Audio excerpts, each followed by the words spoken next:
Então, a partir desse momento está sendo gravado. Bom dia a todos. Hoje é dia 18 de fevereiro de 2023. Estamos iniciando agora a nossa 26ª reunião virtual de estudo de filosofia, hoje com o tema Definir o preço é administrar, ou definir preço é função da administração. A definição da política de preço de uma empresa é responsabilidade da diretoria. Poderíamos falar dessa forma. Esse tema de hoje está na página 326 do livro Filosofia Kyocera, os 78 princípios comentados, aquela de capa azul. Queria começar com uma frase do Rhonda Byrne, do O Segredo, que ela diz assim: os seus pensamentos predominantes atraem como imã as pessoas, as circunstâncias, a saúde, atrai riqueza, atrai a alegria, a paz, atrai um contrato novo. Você faz acontecer aquilo em que pensa constantemente. Toda a sua vida é uma manifestação física de seus pensamentos predominantes. Isso daqui é muito forte, né? É a página 20 do livro O Segredo. Bom dia, Luciano, da MNS Pilar do Sul. Bom dia, Dia, demorei para entrar aqui. tudo Tudo bom? bom? O Graças a Deus. carnaval, a via da internet, ele fica congestionado. Bom dia, Rodrigo Demarque, Dona Yasco, Tessim Suzano, o Emerson Inagaki, de Belém do Pará, Natália de Minas, a Márcia Yamaguchi está entrando agora, bom dia. Bom dia, Mauri, seu Eurocouto, Non de Brasília, a Dona Teiko que está retornando em fevereiro, Belém do Pará, bom dia. Bom dia. Kazuya e Ronaldo lá de Sim, Minas, seu Minoru Takano e seu Itagaki, a diretoria da Embraf. Bom dia a todos. Bom, eu sou Paulo Seiji, juntamente com o seu Minoru Takano, somos os coordenadores das reuniões virtuais do Instituto Brasileiro de Filosofia Empresarial, que é a sucessora da Associação Seiwádico do Brasil. Hoje, acho que pode entrar direto. Ô, Daniel, bom dia. A gente pode entrar direto no tema do dia? Quanto ao tema de hoje, né? Começaria questionando, fazendo uma pergunta aqui, que neste momento no Brasil, quantas empresas estão com dificuldade com o preço? Não só no Brasil, né? No mundo todo, né? Quem que hoje está vendendo com o preço que quer? Está satisfeito com o preço que está vendendo? E quantos gostariam de aumentar o preço? Com a mudança do governo, volta de novo o salário mínimo subir, a inflação mais o PIB que ele fala, né? E só aumenta quando o PIB sobe, quando o PIB cai ele não desconta. Então, eu tenho uma estatística aqui que nos últimos 20 anos, a inflação no Brasil foi de 217% em 20 anos. Isso dá uma média de 5,95%, média anual. Então, o preço no Brasil sobe, na média, praticamente 6%, a conta redonda, todos os anos.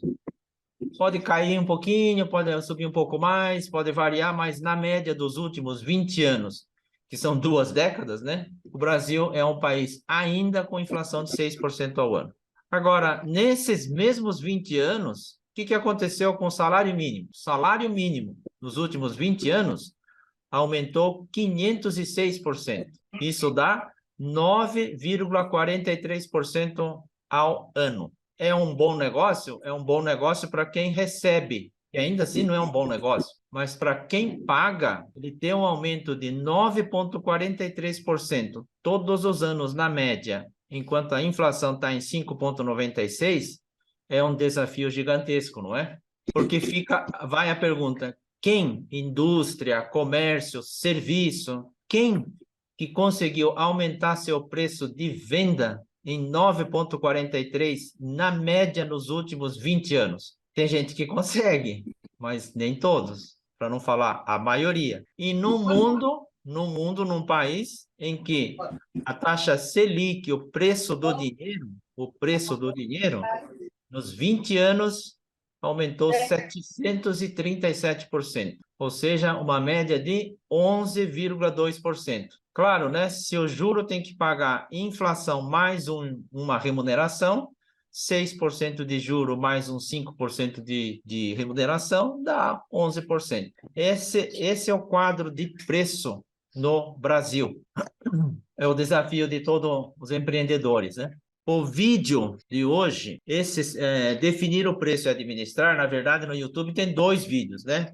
No livro tem 24 páginas. Então, ele foi cortado parte 1 e parte 2, e só a parte 1 ainda tem 19 minutos. Eu ainda acabei cortando ele em 11 minutos, que é a primeira parte que ele fala. Então, ficou faltando ainda entrar a parte que ele fala do macarrão, né? O udon lá em Kagoshima, lá, a experiência do Inamori. Ele deixou de lado ainda a experiência da Coca-Cola e da Yakult, a política de definição de preço. Então, esse tema aqui, para quem tem interesse, pode assistir o vídeo na íntegra, pode ler o livro na íntegra. O tema é bastante explorado aqui em 24 páginas de texto no livro. E eu acho que a gente pode entrar no vídeo propriamente dito. Eu vou compartilhar.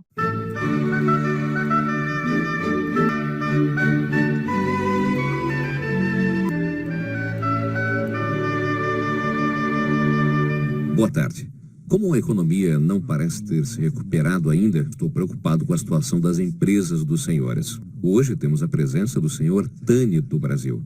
Fico feliz com o nosso reencontro e também agradeço a sua participação. Estamos realizando a 13ª explanação sobre a filosofia Kyocera com o capítulo 3, cujo título é Na nossa empresa, cada integrante é um administrador. No primeiro texto, definir o preço é administrar, está escrito o seguinte, vou passar a ler. A definição do preço do produto pode determinar a sobrevivência ou não de uma empresa. Sua forma é muito variada, podendo, por exemplo, estabelecer-se com pouca margem de lucro para vender um grande volume ou com uma margem de lucro maior para vender uma pequena quantidade. Sem dúvida, é muito difícil prever qual a quantidade que se pode vender ao se definir uma determinada margem de lucro e qual a lucratividade da empresa.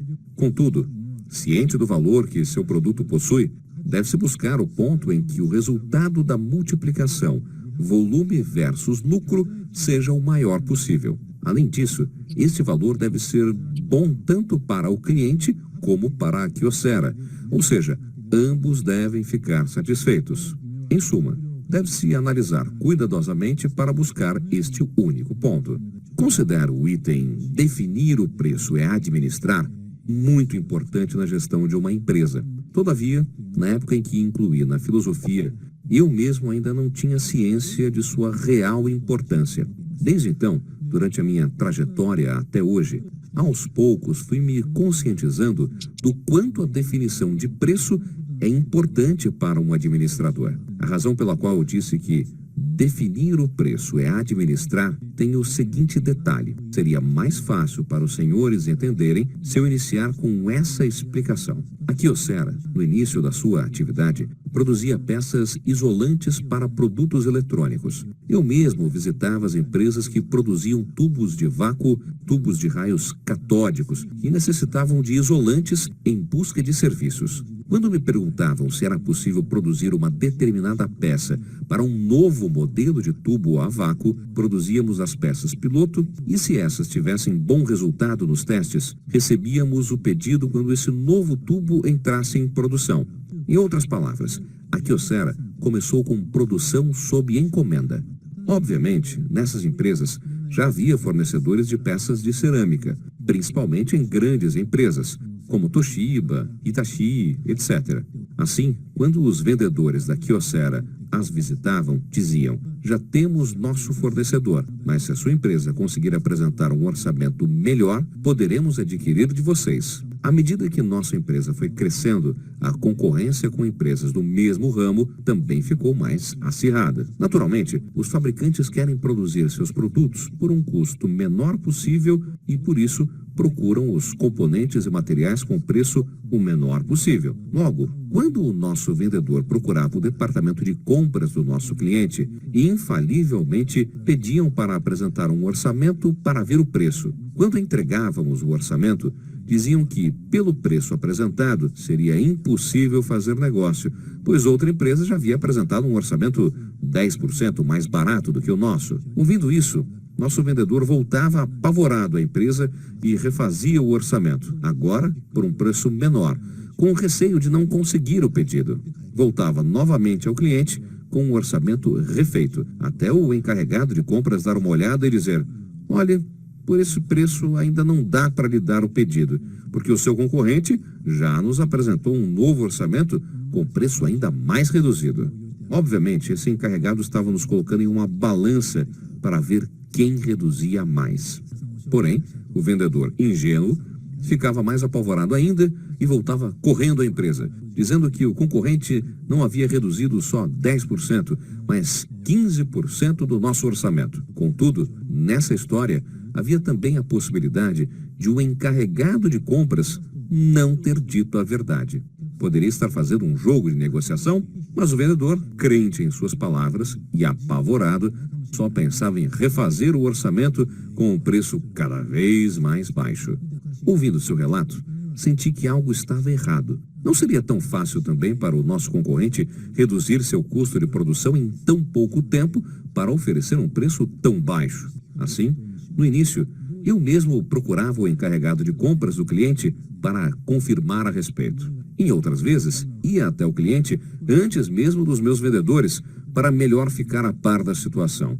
Ademais, pedia a esses vendedores que reproduzissem tudo o que haviam feito e conversado com o cliente e indagando: com quem você se encontrou? Como você se apresentou? O que a pessoa disse? Isso porque devemos discernir se esses 15% que o cliente diz ter conseguido reduzir do orçamento do nosso concorrente são uma verdade ou um blefe de negociação.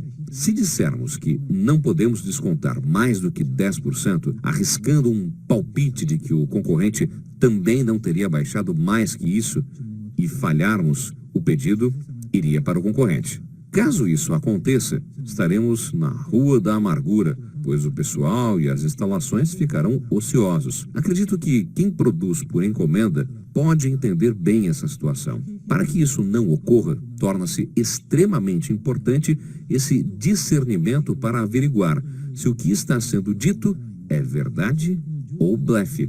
Pensando assim, pedi ao meu vendedor que reproduzisse exatamente a negociação que fez com o cliente, com todas as letras e sem pular uma vírgula. Tipo, eu falei isso e ele me respondeu assim, tudo com muito realismo. Foi uma das maneiras que encontrei para tentar descobrir a verdadeira intenção do cliente, mesmo sem ter estado no local da negociação. A razão disso é que a partir do momento em que a área comercial fechar um pedido com 15% a menos do nosso preço normal, o setor de produção precisaria reduzir o seu custo na mesma proporção.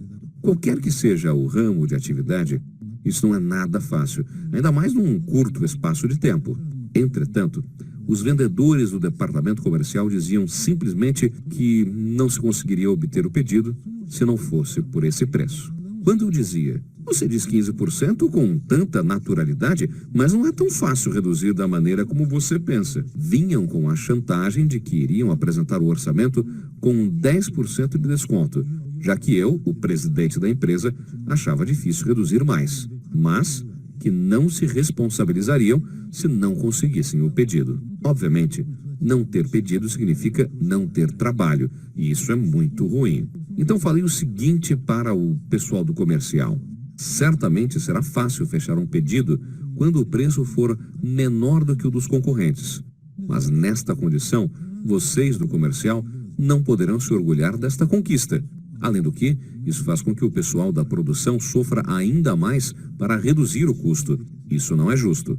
O comercial também deve usar a cabeça, aprimorar a técnica para perceber o preço mais alto dentro da faixa de preços que agrade os clientes e que, assim, fechem o pedido sem hesitar. Conforme você relatou, Se nós reduzirmos 15% do nosso preço, o cliente poderá fechar o negócio. Mas será que acima desse valor ele realmente não iria comprar? Será que o cliente não tinha blefado que talvez ele possa até fechar o pedido com 10% de desconto? Talvez com 6% ou ainda menos? O cliente compraria o nosso produto com satisfação se o preço fosse um pouco abaixo daquele que ele pretendia pagar. Obviamente, quanto menor o preço, mais terá facilidade de vender. Mas isso não faz sentido para nós, fabricantes. Por outro lado, não podemos deixar que esse pedido vá para o concorrente, pois isso também não é bom. Portanto, devemos buscar um valor limiar que sirva de referência. Se o preço for menor ou igual a esse valor, conseguiremos vender sem dificuldades. E se for maior, perderemos o pedido. Para conseguir esse valor, deve-se negociar com o cliente, empenhando o máximo de si e perceber se o cliente está falando a verdade ou não durante a negociação.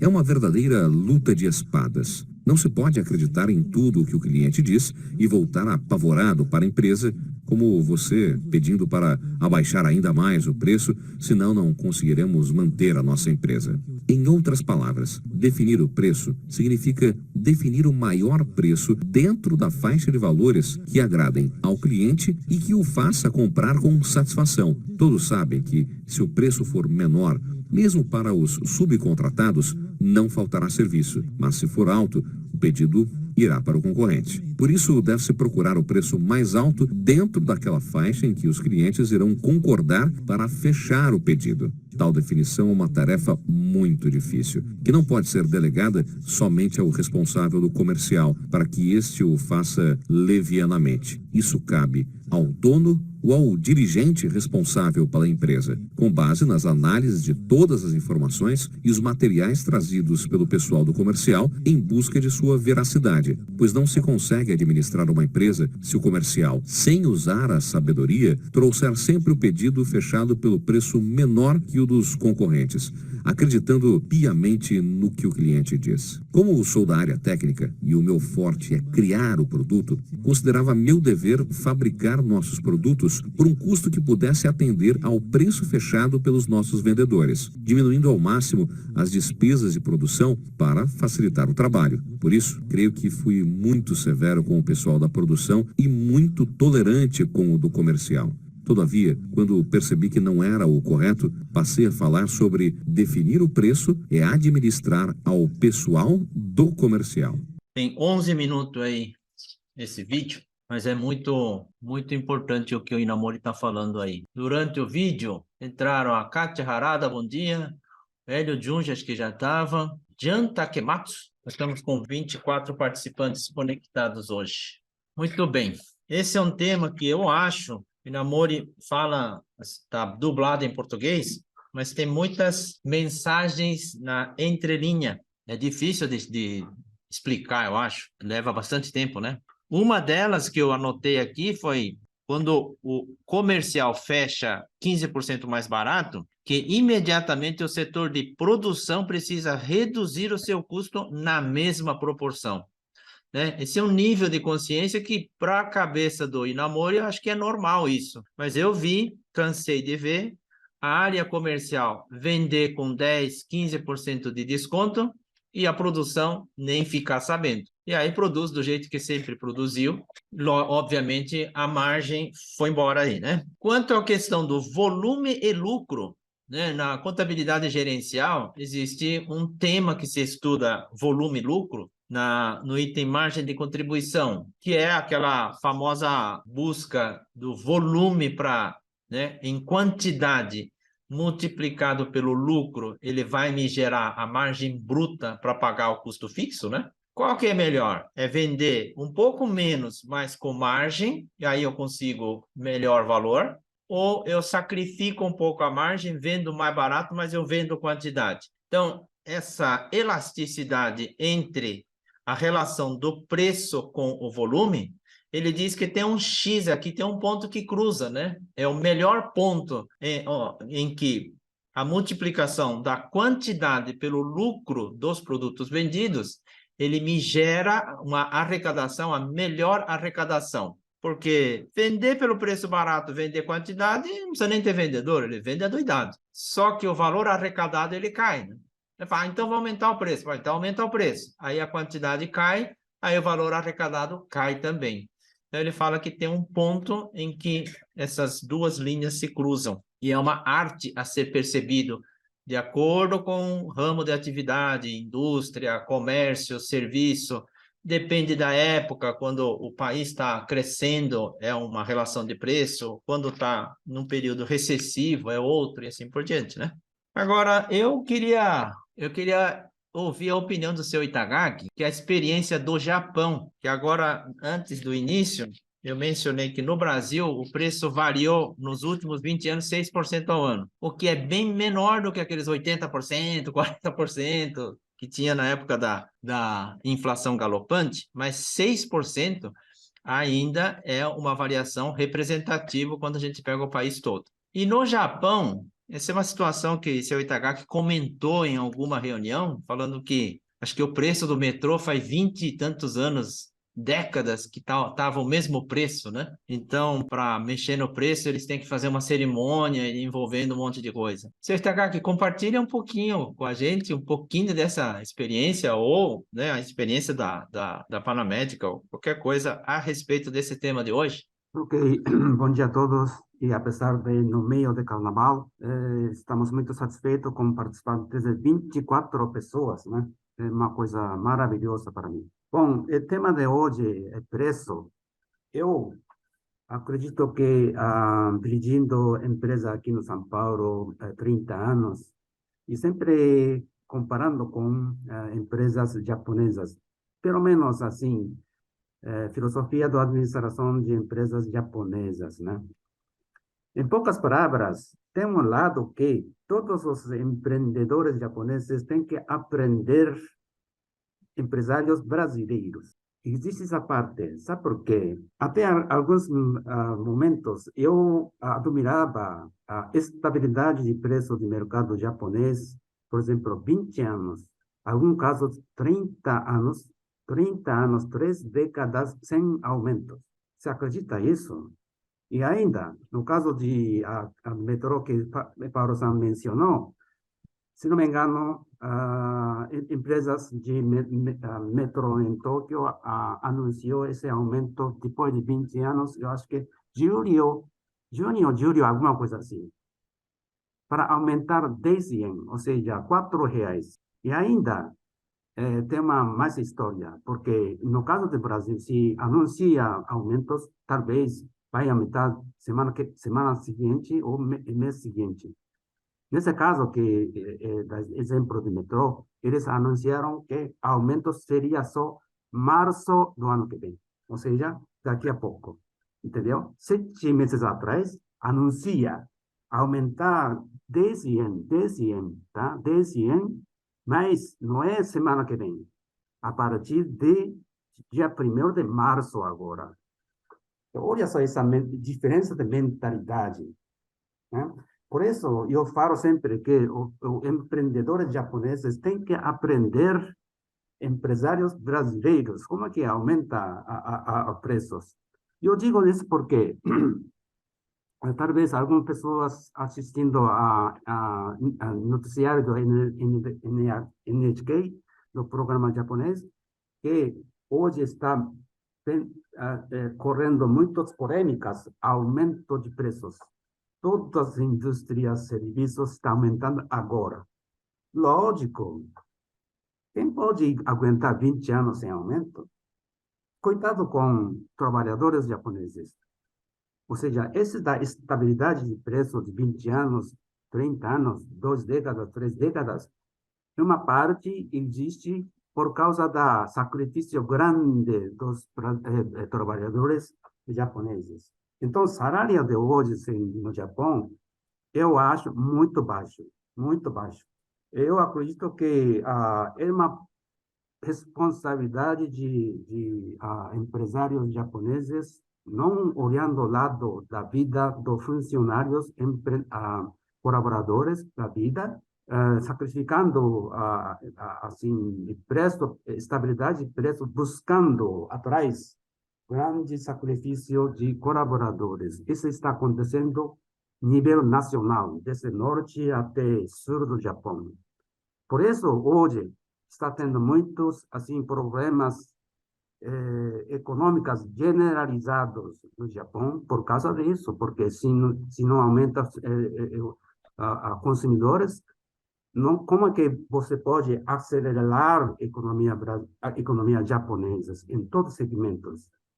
Tá? Então, eu acho que tem dois lados, né?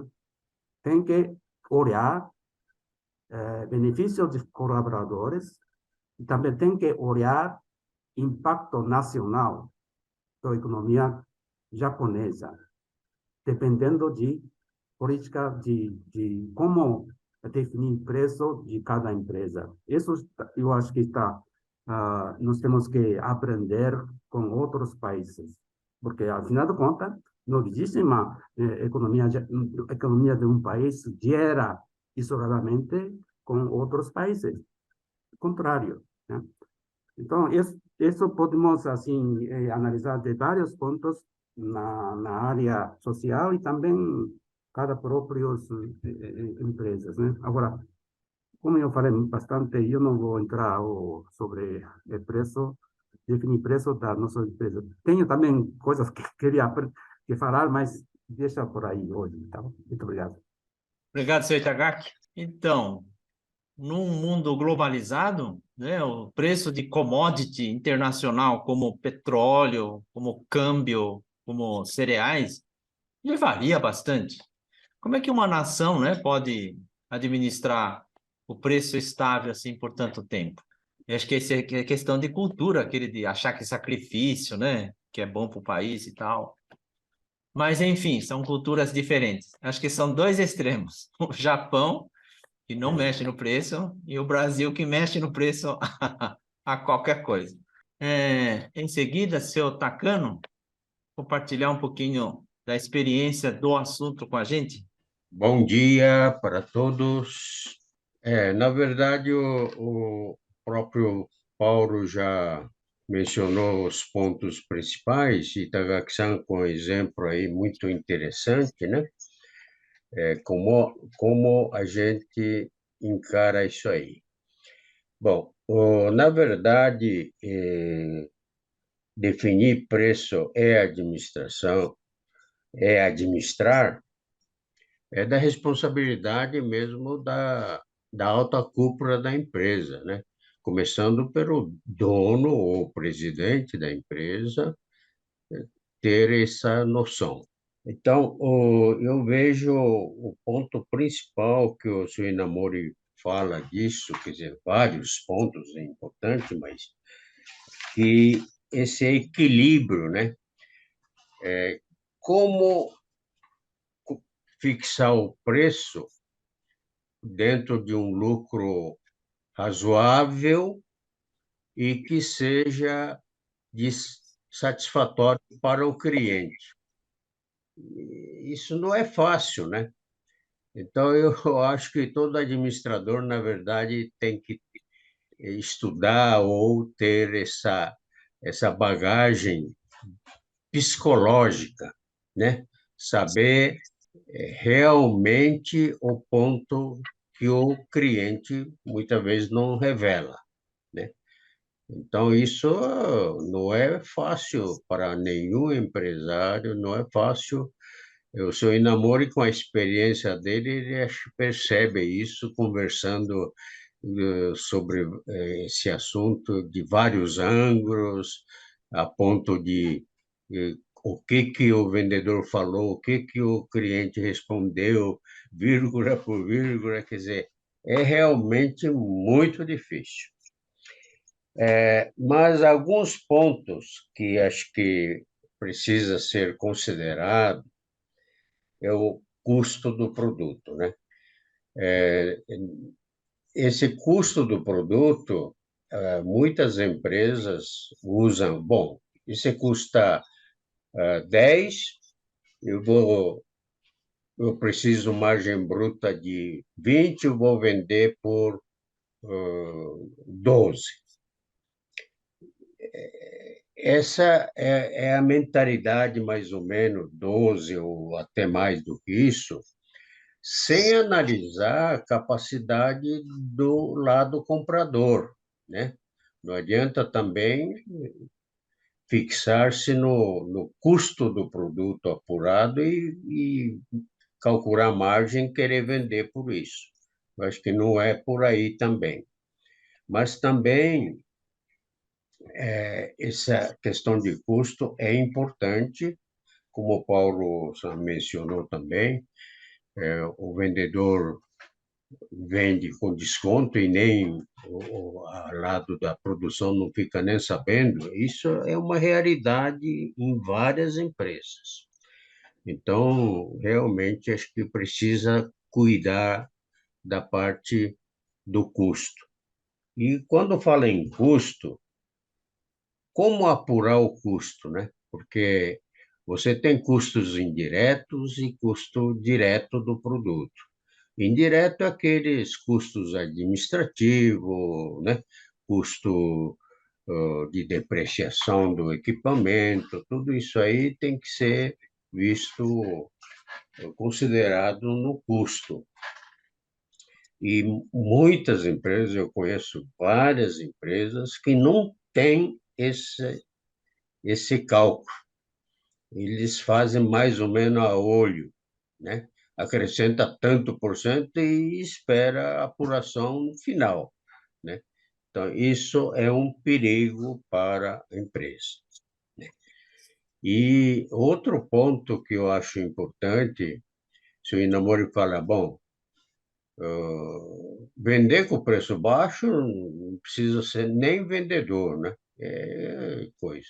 Mas esse equilíbrio é realmente difícil. Então, esse custo do produto,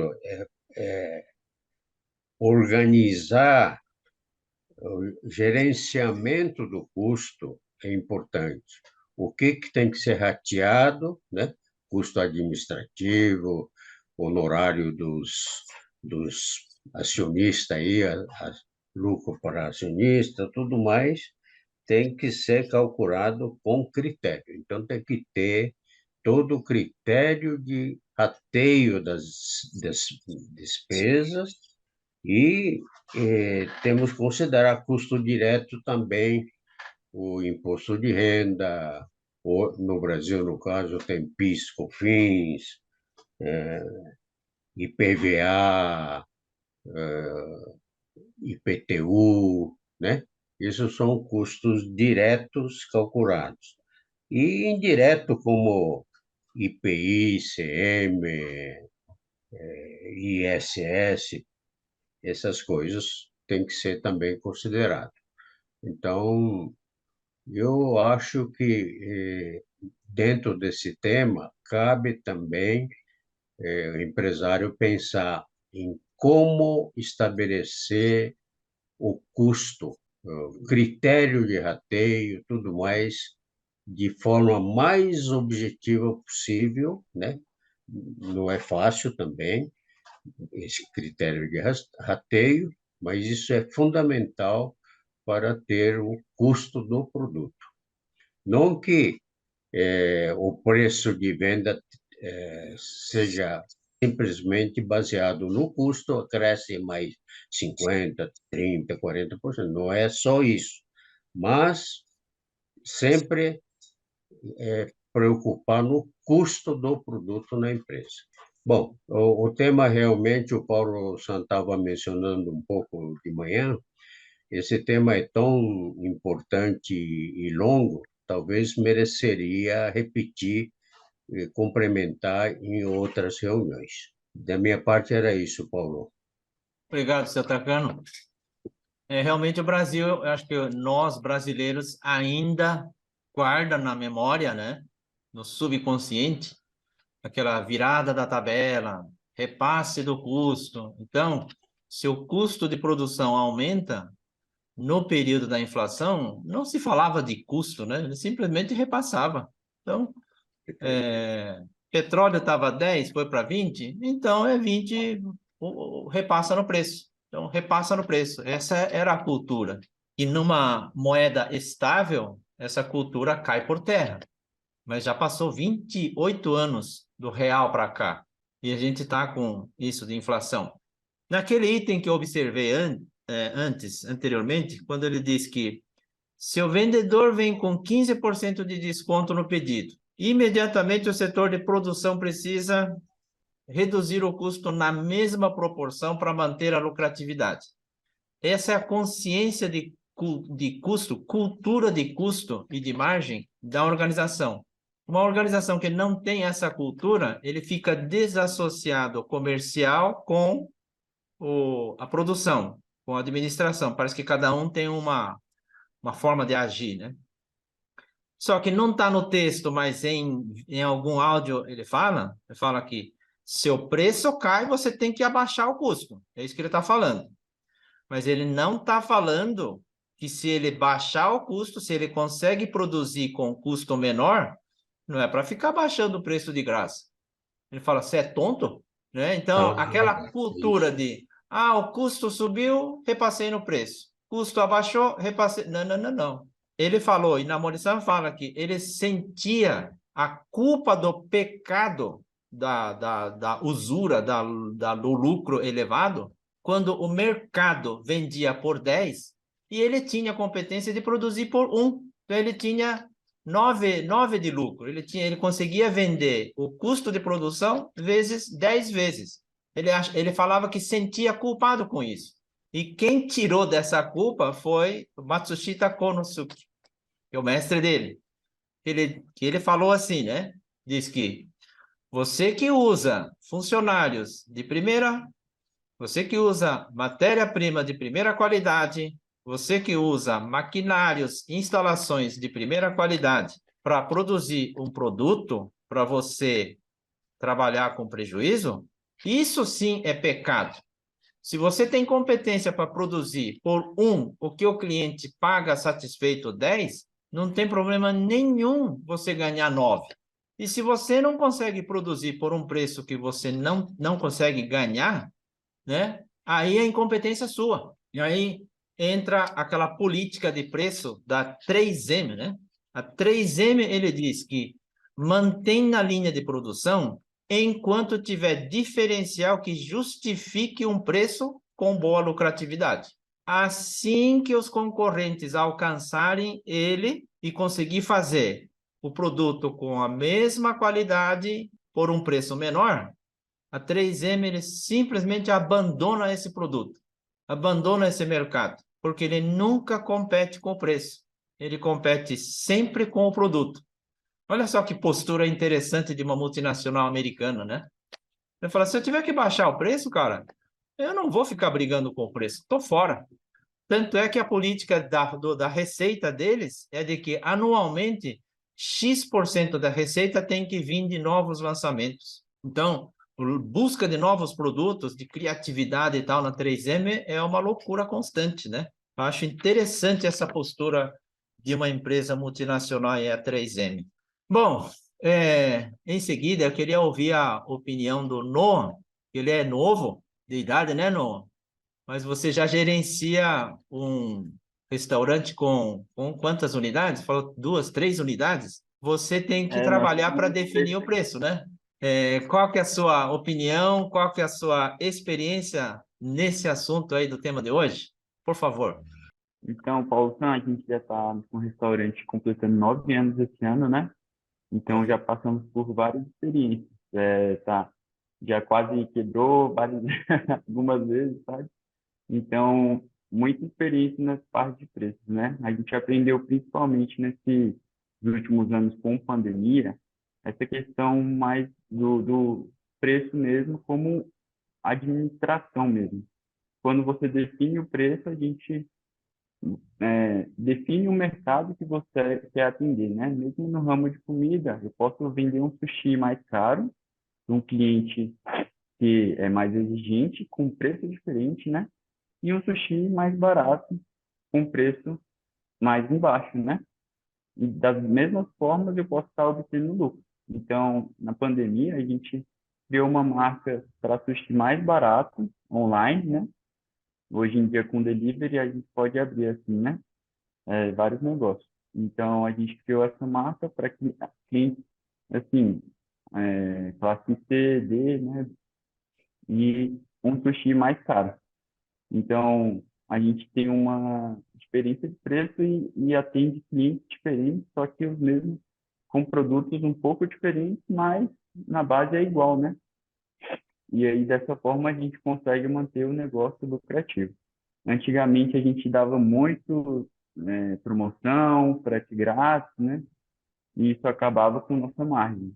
Vendia muito, só que não dava lucro, né? No final do mês. Agora, definindo o preço certinho. Ah, mas a gente está reclamando, não sei o quê. Mas esse tem que ser nosso preço. Se ele está reclamando, então a gente tem que ficar com isso em mente, né? Claro. Só que, como a gente tem uma demanda, a gente tem que manter os preços, senão não dá lucro, né? E o negócio tem que dar lucro, né? Então, a gente está muito mais firme nessa questão do preço, né? Hoje em dia, como forma de administrar mesmo, definir o nosso tipo de cliente e atacar esse tipo de cliente da melhor forma, com a melhor qualidade. Obrigado. Não, nada como relato de quem vive isso no dia a dia, né? Dizem que o temaki foi uma invenção de restaurante japonês, é que nem o molho madeira, né, nos restaurantes. Quando você corta filé de sashimi lá e vai sobrando pedaços que você não sabe o que você faz com ele, vai juntando e monta o temaki depois e vende por um preço lá absurdo lá. É que nem o bis da Nestlé, né? O chocolate lá que sobrava na produção, a raspa do chocolate começou a aproveitar ele e virou um produto campeão de vendas. Bom, enfim, preservar a margem no negócio é fundamental, né? Seja qual for o negócio. E a cultura Toyota, a Toyota que é Toyota, ele confessou que instituir a cultura de custos da empresa foi a coisa mais difícil e demorada na Toyota. Mais do que qualidade, diz. Porque cada um tinha que ter essa consciência. E você não consegue ensinar isso de uma forma assim, por atacado, né? O seu Inamori, quando assumiu a recuperação da JAL, né, diz que ele etiquetou com o valor de custo cada peça do almoxarifado lá, da manutenção do avião, né? Para que qualquer pessoa que pegasse cada peça para reparo, ele tivesse na cabeça dele o valor que aquilo representava. E que cada vez que mexia numa peça, aquilo influenciava na margem.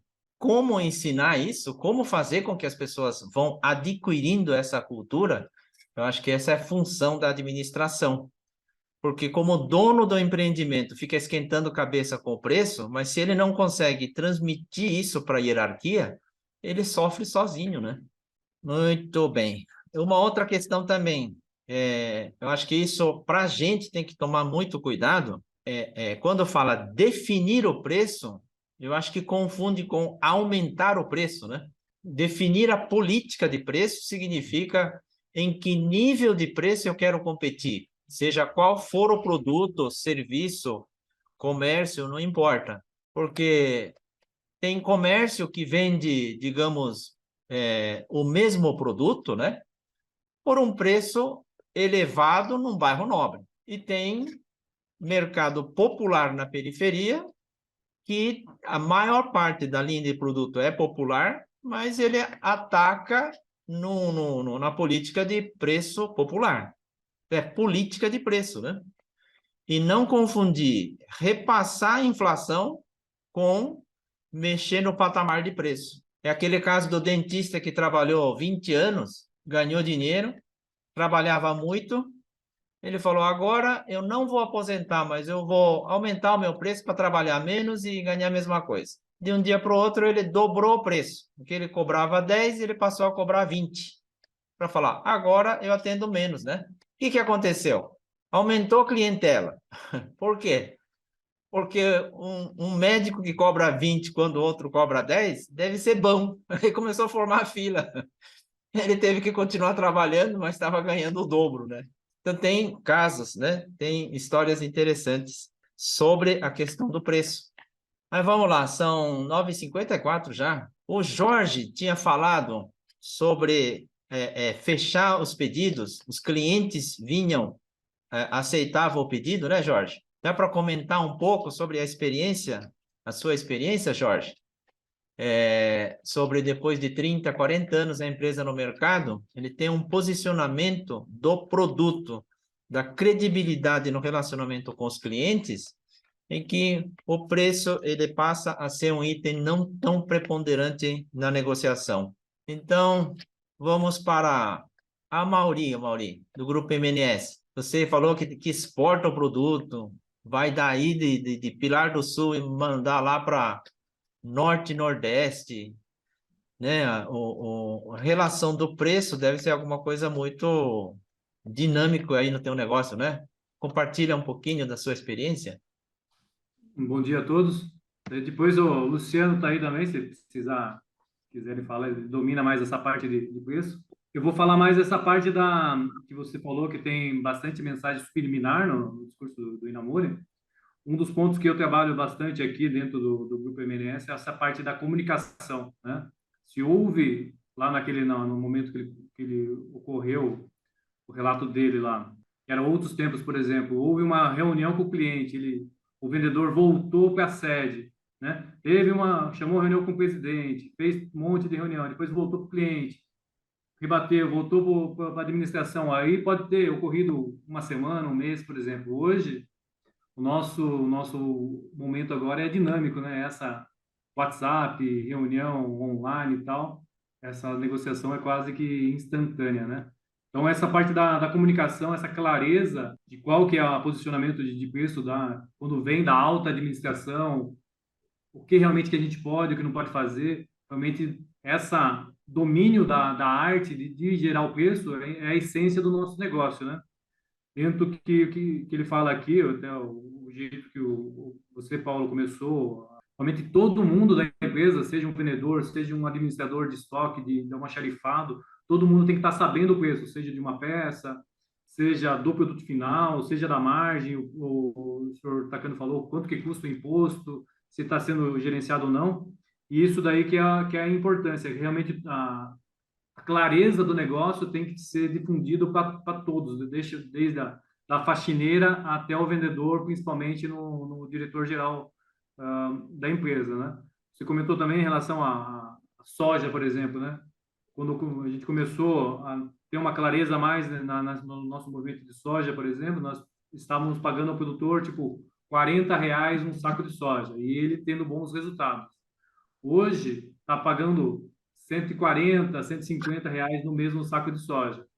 E não necessariamente o produtor está tendo bom resultado, porque o preço dele lá do arrendamento de terra saiu de 2 mil para 20 mil, para 30 mil, ou ele pegou uma área que antes ele cultivava batata e depois soja. Então, todo o custo de produção dele estava na batata e a soja era um subproduto, por exemplo, né? Então, ele fazia o preço na batata e a soja ia livre no custo, por exemplo. E hoje é inverso, é soja sobre milho, soja sobre trigo e tal, então todo o custo está basicamente nesse produto específico. Hoje, o pessoal está com receio que a soja baixe de R$ 140, por exemplo, que está no limiar do resultado lá na fazenda, lá, porque o preço subiu, mas o custo subiu bastante também, quase que além do proporcional. E outra coisa que vocês comentaram bem, que é bem importante também, que é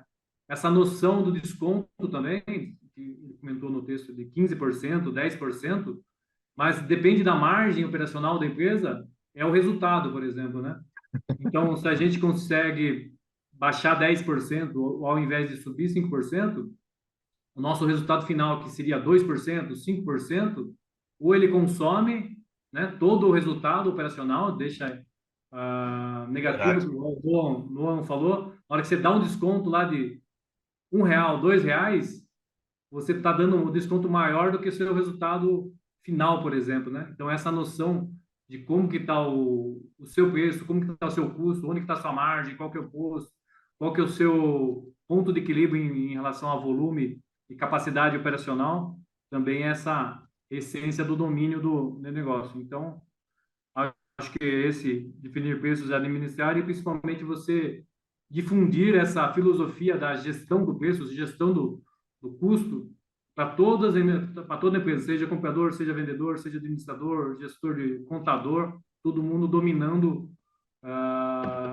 esse custo é essencial, ainda mais hoje que essa parte de preço, fechamento de negócio é dinâmico, todo segundo estamos fechando o negócio, ganhando ou perdendo dinheiro, tem que sair o negócio, né? Ok, obrigado, Amaury. Ô, Daniel, você, em seguida, eu vou pedir para o Luciano, se ele tiver algum comentário, depois eu te chamo aí. Luciano, o Amaury te recomendou aí. Você está com Galvão Bueno na Oi, cabeça aí? Vamos lá. eu gosto de usar o fone aqui. Kleber Machado. É,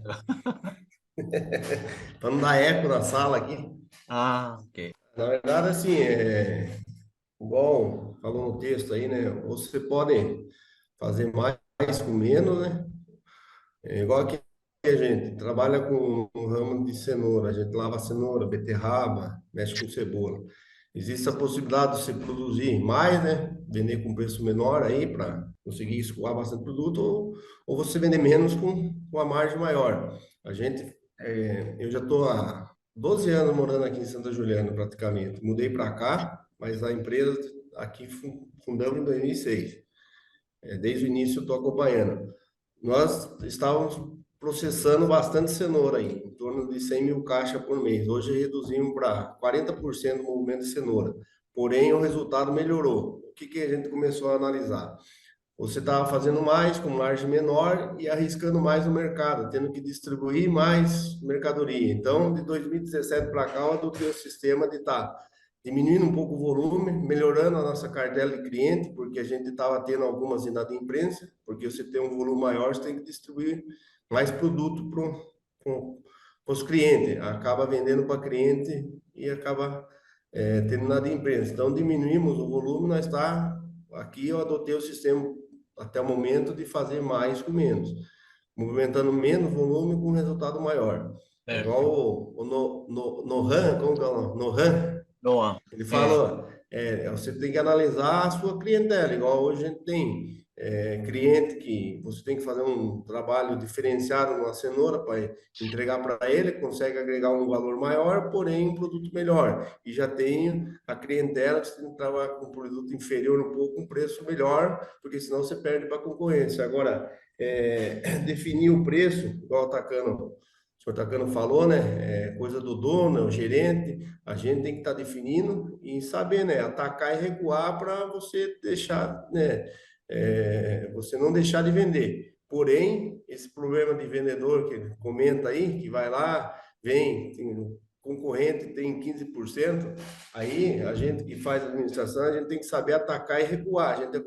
Na empresa nós tem esse tipo de problema. O vendedor fala, ele tenha tanto. Aí a gente vai definir se realmente nós vamos entregar ou não o produto. Então, essa definição no preço é uma questão, né, do responsável do produto, porém ele tem que estar munido de muita informação para não perder o time. Então, temos que saber atacar e recuar. Agora, o preço, quem dita é o mercado. A gente não vai conseguir vender acima do que está o mercado. Se é 10, eu não vou conseguir vender de 12, 13. Então, eu tenho que fazer um trabalho de minimizar minhas despesas para poder concorrer e poder atender os nossos clientes. Então, eu adotei esse sistema de 2017 para cá, que estamos com volume menor, porém com a margem maior, atacando um público aí que uns clientes chave nosso e fazendo um atendimento diferenciado. Ou seja, estamos vendendo um serviço nosso e fazendo um produto conforme cada cliente necessita. Mas a questão de definir o preço aí não é fácil. Você tem que estar sabendo aí atacar e recuar e não perder o time do negócio. Senão a concorrência acaba levando vantagem. Então nós temos que andar na frente, buscando assim a melhoria contínua e minimizando as despesas nossas, para não ficar fora do mercado. Beleza? Beleza. Obrigado, Luciano. Eu adoro quando alguém fala que vende menos volume com melhor preço. Ele encontra aquela relação do volume-lucro, né? Volume-margem. É isso mesmo. No longo prazo, a sobrevivência do negócio é margem, né? Quem buscar margem, achando que o volume vai recuperar, ele vai para o inferno sem escala. Daniel, agora é sua vez. São 10 horas e 4 minutos, rapidinho. Bom dia a todos. Assim, eu vi o tema de hoje, né? O definir preço e administrar, me fez lembrar muito a busca do lucro justo e correto, né? Certo. Eu fiquei com isso na cabeça o tempo todo, assim, né? A busca do lucro justo e correto. E, assim, dado, né, que vários presentes colocaram produtos, serviços de diferentes naturezas, eu fiquei até meio assim, sem jeito de falar, porque existem produtos, assim, que são essenciais, assim, comida, remédio, né, são para a sobrevivência do indivíduo. E existem outros produtos, né, que eles são acessórios, assim, né, um livro, um eletrônico, alguma coisa, né? É, então, eu fiquei pensando muito eu acho que vocês se concentraram muito nos produtos essenciais, assim, de alimentícios, Itagaki, né, com os equipamentos médicos. Me veio, né, ao longo da conversa, três situações. Uma é que aquela frase lá do Steve Jobs, né, que como designer, né, ele falava que as pessoas elas não sabem o que elas querem, né, até que você mostre a elas. Hum. Então isso é uma coisa que tem um poder aí. A outra é você saber o que você elas não sabendo o que elas querem, você pode apresentar um básico, né, um produto básico para elas. E aí, aos poucos, colocando lá os penduricalhos, né, que é muito comum na indústria automotiva, né, parte de roupa, esse tipo de coisa.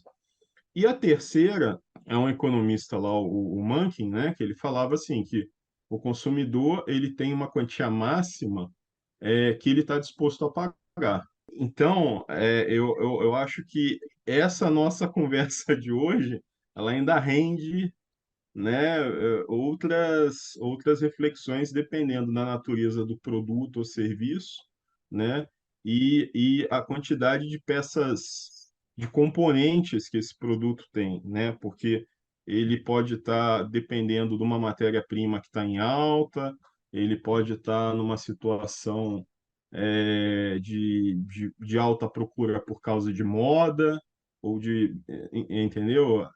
Isso que eu fiquei refletindo ao longo da reunião. Você pega, por exemplo, a máscara PFF2. Você chegava em fevereiro de 2020, você ia no centro de São Paulo, a máscara custava R$ 1,98. 4 meses depois, você ia no Mercado Livre, a mesma máscara estava custando R$ 40. Era isso. Ah, ok, Daniel. É isso mesmo. Tem produto que realmente subiu bastante. Não é só aluguel de terra só, não, né, Mauri? Tem muita coisa que aumentou 10 vezes mais. Um negócio louco isso. Por isso que a gente fica muito esperto mesmo. Ô, Paulo, no nosso, por exemplo, até você nos citou o exemplo da cenoura também, né? Ana Maria Braga, por exemplo, colocou um colar de cenoura esse tempo atrás, menos de um ano. Mas o produtor saiu de um custo, por exemplo, de R$ 5 a caixa, né? Quando ele entra num trator lá, na roça lá, com 50 pessoas para colher 400 caixas por dia, por exemplo. E quando estava naquela época de chuva, ele entrava com 5 tratores, um puxando o outro, por exemplo, para tirar 50 caixas, por exemplo, com 100 pessoas, por exemplo, né? Então ele saiu de um custo de R$ 5 para R$ 80 por caixa, né? Para atender certos clientes. Então o produto explodiu de preço, mas o resultado final lá do produtor final não necessariamente aumentou, né? Porque o custo dele realmente, quando precisa colher na época que não é a propícia, o custo dele realmente explode. Então, por exemplo, esse pico da cenoura, né, na verdade, muito produtor ganhou dinheiro, por exemplo, mas muitos se viram, mesmo estando caro, que tinha que largar a cenoura no campo lá porque não tinha dinheiro para colher, por exemplo, né? Que coisa, o não? preço, mesmo vendendo a cento e poucos reais a caixa, não pagava o custo de colher, né? Ou não tinha pessoas dispostas a enfrentar essa Certo. dificuldade para colher. Então, é sempre complexo essa parte de gestão de preço. Não é porque o preço aumentou é que alguém está ganhando, né? Sempre tem alguém Isso, ganhando, mas sempre tem alguém se sacrificando também com esse isso. preço todo aí. Imagina só. Mas, enfim, são 10 horas e 10 minutos agora. Vamos encerrando a reunião de hoje. Já passou um pouquinho do horário. Eu sempre lembro de assistir mais uma vez. Neste caso aqui, assisti na íntegra a fala do Inamori, que tem bastante ensinamento. Na nossa próxima reunião é dia 18 de março. O tema volta naquela que estava antes, né? Na sequência, o tema é In síntese. A página 126 do livro Filosofia Kyocera, os 78 princípios, a capa azul. E a gente encerra a reunião de hoje. Muito obrigado pela atenção de todos. Vamos encerrando, então, a 26ª reunião virtual de filosofia. Um bom carnaval para vocês. Pulem com responsabilidade. Até a próxima reunião, pessoal. Tchau. Tchau, bom dia. Obrigado, hein? Obrigado. Bom carnaval, bom final de semana, bom sábado. Tchau, até mais.